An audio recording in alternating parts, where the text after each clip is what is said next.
This is a quick video about the truth about TV licenses. I'm going to be honest, I don't have a TV license. I don't watch live television. I don't use iPlayer.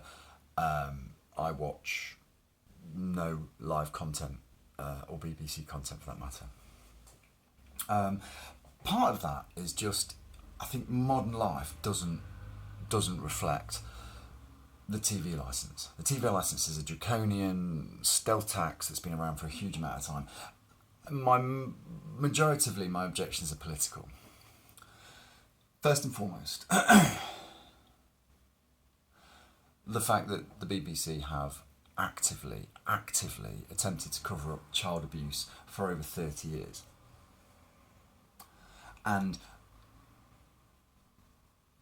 even with the recent revelations with Jimmy Savile, there were still elements of BBC management who were more concerned with damage control than actually dealing with the issue and confronting the problem and being open and honest in front of the public in the way that they should have been, because they weren't. Also, the fact that the BBC are being incredibly devious and manipulative with regards to honesty of BBC funding and how much particular stars are getting, blah, blah, blah. I think Chris Evans is a classic example that a huge portion of the licence fees is completely fucking wasted on morons, quite frankly, and I find that pretty offensive. My other issue is with the way that the BBC have become nothing more than a glorified state broadcaster who will align themselves with the current political agenda, whether that be on foreign policy, economic, whatever it may well be. A good example of this was the BBC actively reported that Colonel Gaddafi had ordered military aircraft with 50 cal cannon fire to be fired on a collection of peaceful protesters. They even fabricated footage from not even in the same country and presented that as factual news. They knew at the time this was a lie, and when they were challenged, they still didn't back down. Eventually, obviously, they did, and you know, but fundamentally, they still never issued an apology for that. Then we have the case of Jill Dando, which is something that's fascinated me for a long, long time. The way that a police investigation had been going on for a year, they were getting absolutely nowhere. They spoke to something like 2,500 people, they'd taken 1,000 statements, and a year after Jill Dando's death, they were still fucking clueless. So this narrative was created that it must have been some fucking opportunist lunatic. The BBC news bods kind of worked very closely with the Metropolitan Police, and they were saying it was an opportunist fucking loopy loon who had some grudge to bear. So Barry George, unfortunately, was targeted because of previous offences. And if you know anything about the case, it was thinner than wafer thin ham. This was a bullshit grandstand media trial of a guy that couldn't defend himself. If you know anything about the Jill Dando murder, it was very much in the professional mould. It was on her doorstep as she opened the door. There's two reasons for this. The first, it virtually eliminates mistaken identity. It's one of the reasons they do it. The second is, it's the time when a human being is at their most vulnerable. You think about it, you're at your front door, you've got your door open, nothing now can go wrong, I'm safe, I'm in my sanctuary.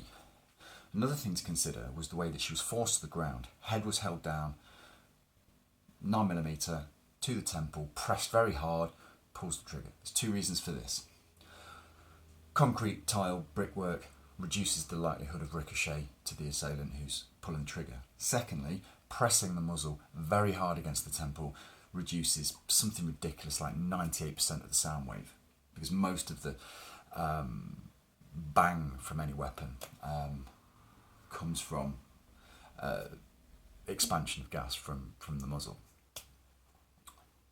Another interesting fact is that there was a journalist in Belgrade that was killed a few days or a week or so before Jill Dando in almost pretty much identical circumstances, because there was a Yugoslavian connection. She'd criticised various aspects of the Bosnian conflict and had potentially made herself a target. There's also the fact that you consider how long ago the Jill Dando murder was, and the recent revelations that have come out with paedophilia throughout the BBC, that she'd had this fairly substantive dossier that, again, fundamentally made her a big target. Something that the BBC played down at the time, said, oh, there was nothing there. Yet, we know now there was a massive fucking case there. So how much did Jill Dando know? And were there people within the establishment who would have taken steps to protect that group? Because let's not forget, this was a powerful collection of people, many of which have still not been identified.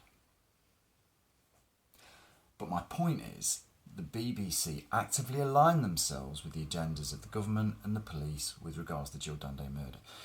No different to the way that they lied about the protesters being fired on by Gaddafi, which never happened, but it aligned the BBC with government foreign policy.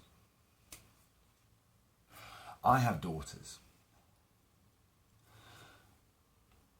And I cannot support an organisation that actively covered up and knew about sexual abuse of children for over 30 years. And then, here's the kicker, then they ask us to give them millions of pounds when we're going through one of the worst periods of austerity, when each person's pound is going less and less distance, to give them money for children's fucking charities. In any other circumstance, that would be a hilarious fucking joke.